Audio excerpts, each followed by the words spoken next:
let's do one more question. And this is actually a funny one. It goes again into a video which we already did, which we posted already. You breathe freestyle when you swim freestyle every 4 strokes. Then what about exhalation or exhaling? Only the last stroke before inhaling, or through all the strokes, or what? That would be the question. So mainly I think what he wants to go at is, I do, when I swim slow, usually I do a 4, I breathe every 4th time. And when do I exhale and something? And there is another question, another person who wrote this just recently on my page was then, but because my answer to this would be, let's go to the answer of this. So how do you exhale? What is what you do? Trickle it out. You don't hold your breath and give one big, quick blast out before you take the next breath in. You want to breathe in and then slowly let it all come out, nose and mouth, as you're swimming, and then you go for your breath again.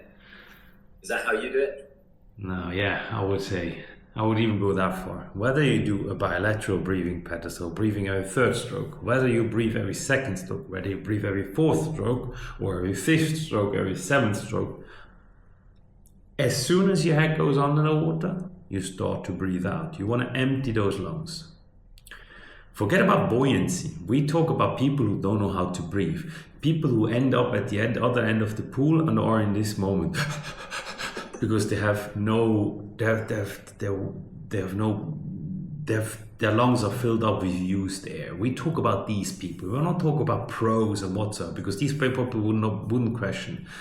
When we are at the level of where I am and where you are, we talk about buoyancy. But let's put the buoyancy aside, because there was, and now I'm coming to it, there was a person who said, but you know, if you say that when you swim, let's say a bilateral breathing pattern, that you breathe out as soon as your head goes on the water, you empty your lungs, you sink.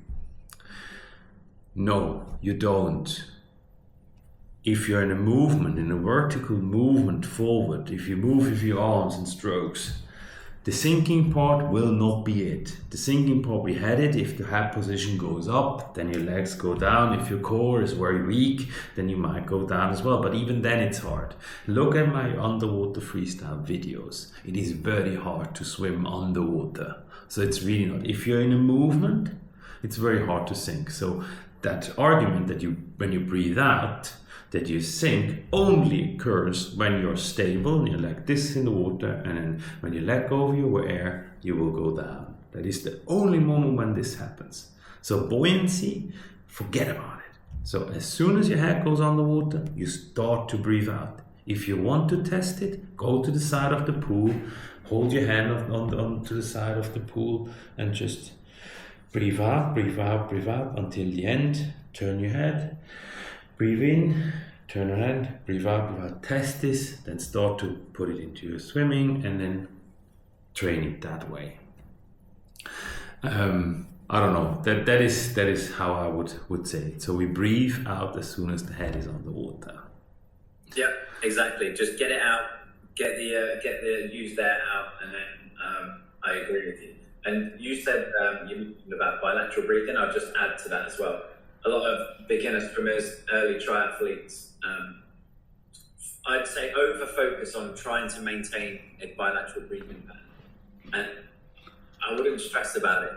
If you're just going to breathe one side, you're not going to go around in circles. So it's fine. It's a good drill, and it's a good thing to practice to try and improve your body position, your balance. But, when I race, I would not breathe bilaterally. I would say, for example, in 100 or 200, I'd probably start by breathing every 4, but at some point in the race, I'd switch to breathing every 2 strokes to my left side.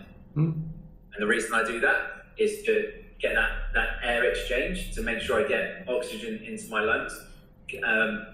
But also it enables me to keep my rhythm, my cadence up, to then maintain my speed.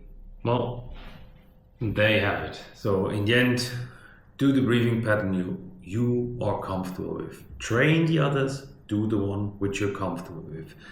It doesn't help you if yes, technically and physically, bilateral breathing pattern is the most efficient one, but actually then I would say breathing every 7 times is the most efficient one, or not breathing at all, because as soon as you turn your head, you will have more surface area and then it slows you down.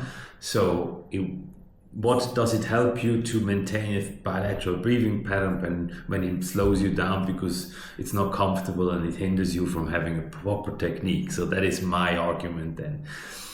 And so now for the experts, so I wouldn't add, that is the only thing which I add to what you said. Now to the experts who still want to know about buoyancy and who watch my videos very closely underwater, they see that when I turn my head underwater, I start to breathe out. Then there is a short time when we talk about more than 30 years of swimming, and former pro swimming on international levels, we talk about this, being national teams, and we talk about this person. Then I quickly stop. So I turn my head in, I breathe out a bit, then I stop breathing for a moment, and before I actually even start to move my head, I start to breathe out again. So there is a moment in time when I stop, and then I breathe out everything I have in a very quick manner, because I can empty my lung very quickly, and this is, we talk about 7 liters out, so I breathe in properly again. This has something to do with buoyancy. This has something to do with keeping me up, because my body needs to be the highest, because when I turn and I need to get air in, I have a moment when I drop a bit. But that is only for the experts who are very technical on things and want to know it to the bits and pieces. So that is not for the ones who want to know how to breathe properly. That's just a disclaimer for that. No, good little disclaimer. And it's just very individual, right? It is. I don't quite do what you do. No. And you look to the next person, they're probably not going to do what I do and what you do. So like when you get to that level, then it's very individual. It is pretty individual.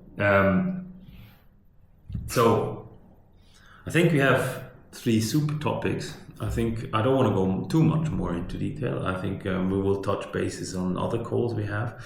So I think I thank you very much for your time for that call. No, thank you, Markus. Thank you for your busy time. No, that's okay. Thank you.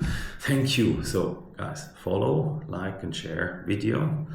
Follow Solo Scale Swimming. Alex, this guy here, he knows a lot about swimming himself. He's in the UK, he's a master in the UK. So even if you want to know something about him or meet him, Loughborough University, he's a top shot there. And me, Markus Marthaler, you know me, my accounts and everything, the glide technique. And news will come out soonish. More stuff will come and more videos will come. So follow, like, share when you like it. Give us some love, and until next time. See you, man. Cheers.